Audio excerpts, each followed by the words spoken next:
तो पश्चिम बंगाल की हाकिमपुर चौकी से घुसपैठियों को बांग्लादेश भेजने का काम जारी है। कॉकरोच निकला।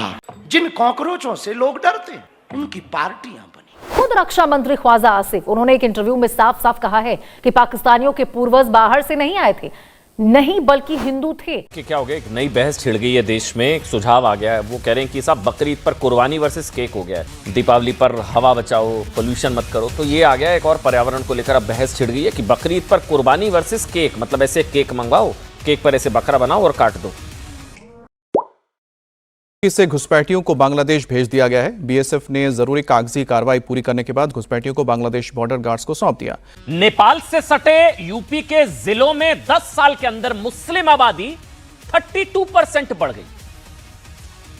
बॉर्डर नेपाल से सटे यूपी बॉर्डर पर इस रिपोर्ट में जिक्र था कि 116 गांव हैं। वहां पर आप अपना सर पकड़ लेंगे, हैरान हो जाएंगे, माथा पीटेंगे। मुस्लिम आबादी 50% से ज्यादा बढ़ गई। 50% बॉर्डर एरियाज के 116 गांव।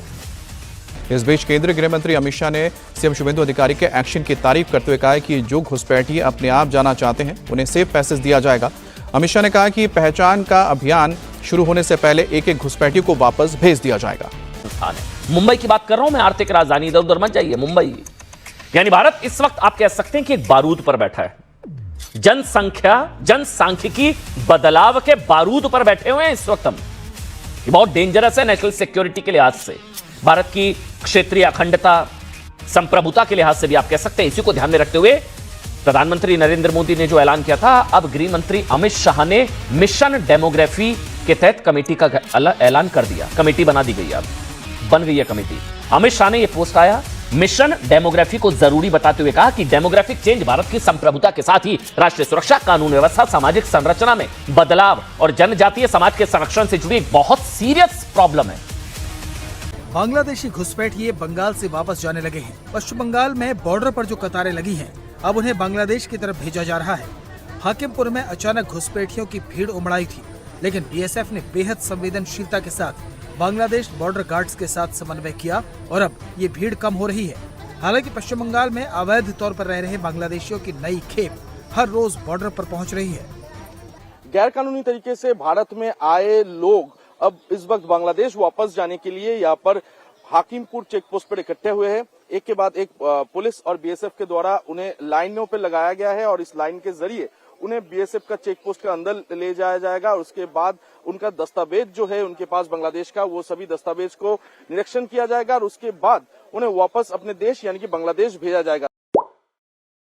अभी हमने सुना बीच में आने के पहले जब साधना से निकले तो बहुत कांड हुए भारत में। कॉकरोच निकला। गजब है, भारत भी गजब है।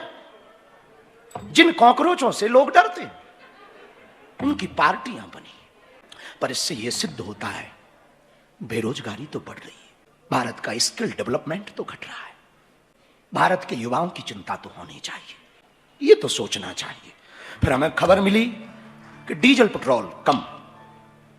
प्रधानमंत्री जी ने आह्वान किया कि डीजल पेट्रोल थोड़ा लिमिट में करें।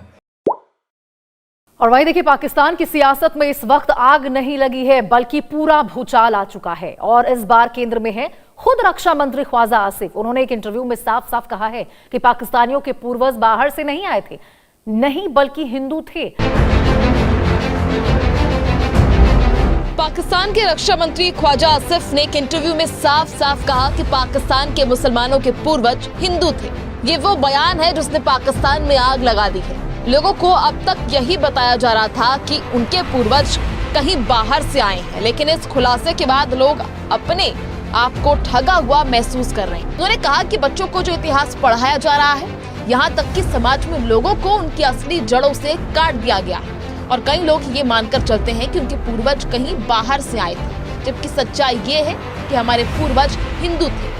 यही नहीं, चंद्रगुप्त मौर्य और अशोक जैसे शासकों को भुला दिया गया है या फिर गलत नैरेटिव के तहत हटा दिया गया है। पाकिस्तान के पाठ्यक्रम में उनकी वास्तविक ऐतिहासिक पहचान और संदर्भों को या तो सीमित किया गया है या अलग तरीके से प्रस्तुत किया गया है। की बात तो नहीं करेंगे, लेकिन देश के कई हिस्सों में ये तस्वीरों की बात हो रही है साहब। ये एक रेजिडेंशियल सोसाइटी है, ये एक रिहायशी एक सोसाइटी है और यहां पर क्या हुआ, ऐसे बकरे वगैरह लाकर बताया जाए, कुछ लोग बता रहे हैं 25-25 बकरे लाकर रख दिए गए।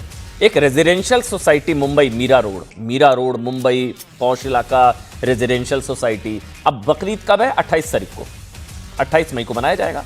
लेकिन बकरीद पर यूपी से लेकर बंगाल तक कुर्बानी और रोड पर नमाज पर कैसे धर्मयुद्ध छिड़ा हुआ है, यह हंगामेदार तस्वीर, बड़ा विवाद हो गया। इसको लेकर फिर टकराव हो गया, लोग आमने सामने आ गए। मुंबई के मीरा रोड की एक सोसाइटी में बकरीद के मौके पर कुर्बानी के लिए एक बाकायदा एक शेड बनाया गया। ये ठीक एक शेड बनाया गया जिसमें 25 बकरे रखे गए थे। ईद तक बकरे रखने की कोशिश थी। सोसाइटी के हिंदू निवासियों ने आरोप लगाया, ये सब नहीं चलेगा साहब। मतलब मुस्लिम पदाधिकारियों ने बिना किसी बैठक बकरे रखने की अनुमति दे दी। 25-25 सोसाइटी, लोग अपने घर में जा रहे हैं, लेफ्ट राइट में देखते हैं वहां 25-25 बकरे हैं। थोड़ा लोग अनईजी हुए, वहां पर तो सब लोग रहते हैं ना साहब, हिंदू मुसलमान सब रहते हैं। अब इसके विरोध में हिंदुवादी संगठनों ने वहां वो वराह को लेकर उन्होंने प्रदर्शन किया, वो लोग सुअर ले आए, जिसके बाद दो गुटों में टकराव हो गया, जबरदस्त टकराव। ये देखिए आप, ये तस्वीरें दिखाइए, एक बार हटाइए मेरे को, देखिए आप, देखिए तस्वीरें देखिए।